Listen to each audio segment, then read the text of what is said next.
আসসালামু আলাইকুম ভিউয়ার্স, আশা করি সবাই ভালো আছেন। আজ আবারও 12 মাস প্লাস বাচ্চার জন্য আরামদায়ক এবং সুন্দর ফ্রক ডিজাইন করে দেখাবো। তো এখানে আমি কাপড় 4 ভাঁজ করে নিয়েছি, চওড়ায় 4.5 ইঞ্চি আর লম্বায় 7 ইঞ্চি। এখানে গলার মাপ নিচ্ছি 2.2 ইঞ্চি।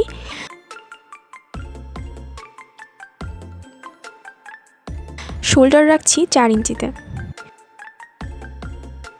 গলার ডিপ নিচ্ছি 2.2 ইঞ্চি।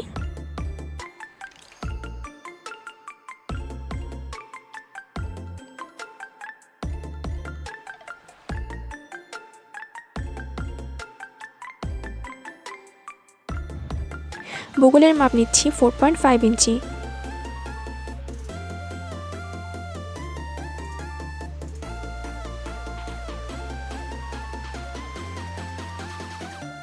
বগলের এখানে কার্ভ নিব 1 ইঞ্চিতে। এবার মাপ অনুযায়ী দাগিয়ে নিব। এখানে বডি 4 ভাগের 1 ভাগ 5.5 ইঞ্চি রাখ।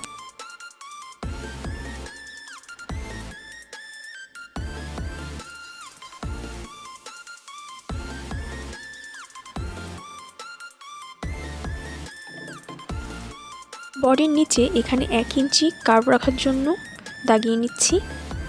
এখানে এমন রাউন্ড কাট দিলে ফ্রকের দুই কোণা ঝুলে থাকে না, নিচের রাউন্ডটা পারফেক্টলি হয়।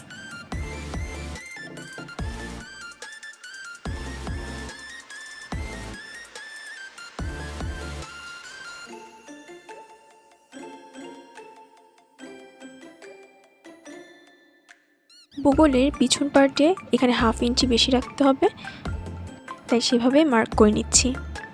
আমি এখানে 3 সুতা পরিমাণ রেখেছি, এবার কাটিং করে নিচ্ছি।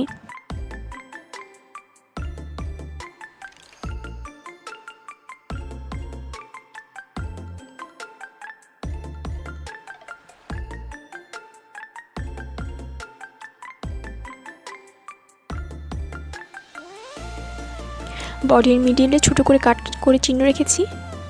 এবার ব্যাক পার্টে এখানে হুক দেওয়ার জন্য মার্ক করে রাখলাম। আমরা সেলাইয়ের পর এখানে কাটিং করব। এর কুচির জন্য এখানে যে কাপড়টা রাখবো এটা আমরা তেঁচড়া করে এভাবে করে ধরবো আর তারপর কাটিং করতে হবে। তো এখানে আমি 30 ইঞ্চি লম্বা রেখে কাটিং করব উপরের অংশের জন্য।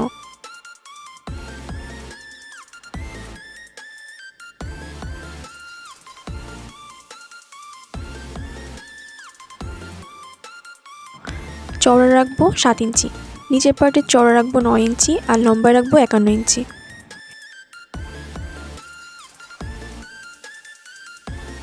এখানে আমি সামনের পিছনের উভয় পাশের অংশ একসাথে কেটে নিয়েছি। তারপর এখানে কুচি দিয়ে এভাবে সেলাই করে নিতে হবে।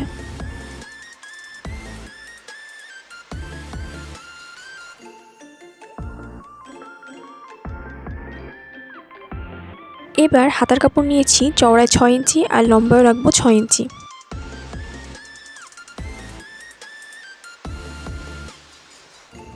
যেহেতু বাচ্চাদের হাতা তাই ডাউন রাখবো 2 ইঞ্চি। বগলের মাপ এখানে 5.5 ইঞ্চি রাখবো। এবার হাতায় এভাবে করে কার্ভ আঁকিয়ে নিতে হবে, এই মাপ অনুযায়ী কাটিং করতে হবে।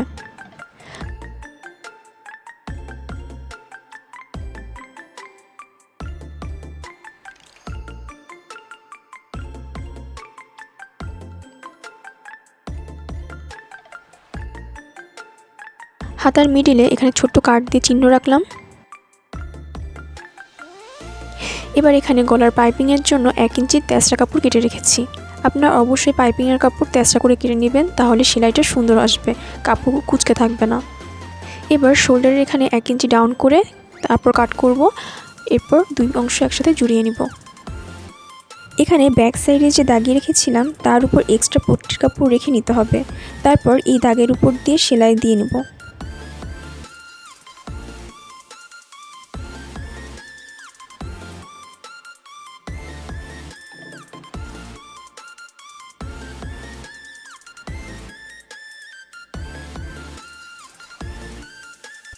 সেলাই দেওয়ার পর এই মাঝ বরাবর কাট করে নিব। অবশ্যই দুই কোণায় কাট করে নিতে হবে, সাবধানে কাটতে হবে যেন সেলাই না কেটে যায়।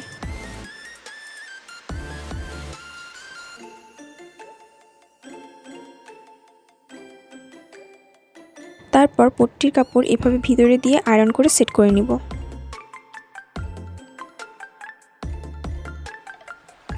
কাপড়টির দুই পাশে এভাবে ভাঁজ করে আয়রন করে সেট করে নিতে হবে। তারপর এভাবে সেলাই দিয়ে নিচ্ছি।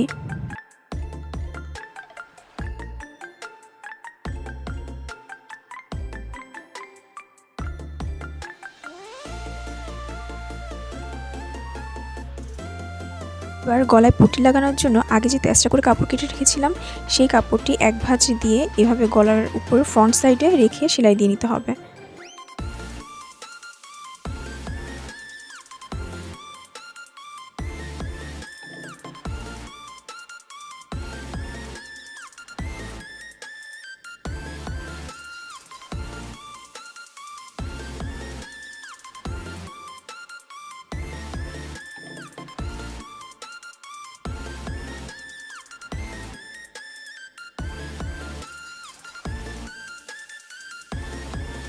সেলাইয়ের পর এভাবে ছোট্ট করে কাট করে রাখতে হবে। তারপর এভাবে করে ব্যাক সাইডে উল্টে সেলাই দিয়ে নিলেই গলা কমপ্লিট হয়ে যাবে।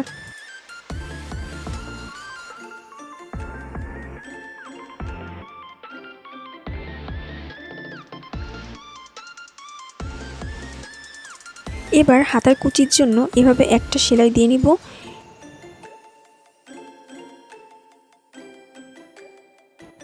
সুতার কোনা এভাবে টেনে হাতার মাঝ বরাবর হালকা কুচি রেখে তারপর মাপ অনুযায়ী সাজিয়ে পিন দিয়ে সিকিউর করে নিব।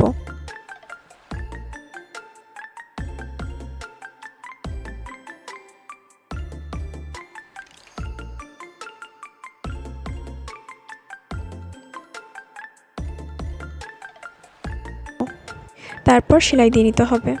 এভাবে পিন করে নিলে সেলাই ইজি হয়, কাপড় কোথাও কম বেশি হয় না।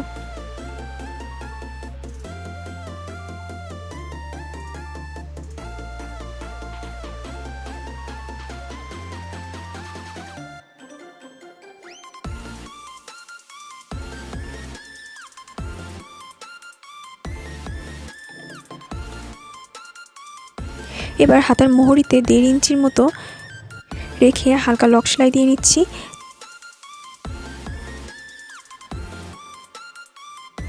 তারপর এমন ভাঁজ খুলে দুপাশে সেলাই দিয়ে নিব।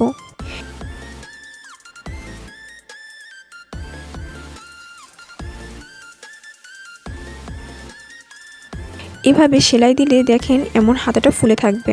তো এভাবেই 2 হাতা কমপ্লিট করে নিয়েছি। এবার নিচে কুচির দেওয়ার পালা।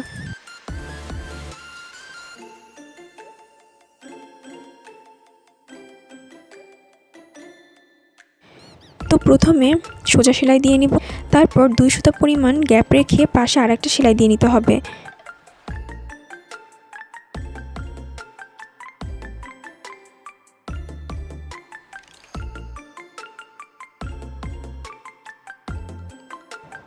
তারপর সুতার এক মুখ টেনে এভাবে কুচি দিয়ে নিতে হবে।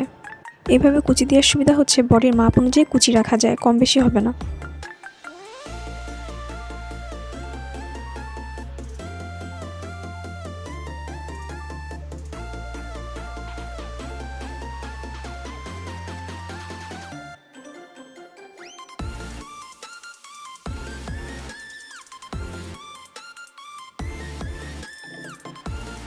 তারপর বডির ফ্রন্ট পার্টের উপর কুচি এভাবে রেখে সেলাই দিয়ে উল্টে নিতে হবে। কুচির মুখ উল্টো পাশে চলে যাবে। এখানে কুচির উপর সেলাইয়ের সময় 2 আঙ্গুল এমনভাবে রেখে চাপ দিয়ে সেলাই দিতে হয়, তবে সেলাইয়ের ফিনিশিং সুন্দর হবে।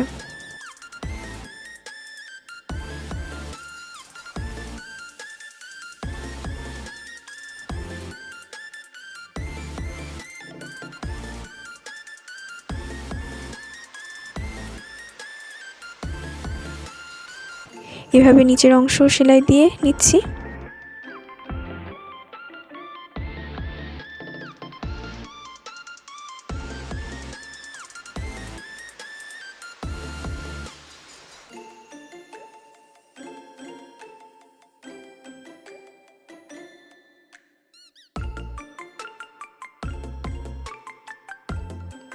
সবশেষে 2 পার্ট জুড়িয়ে নিতে হবে।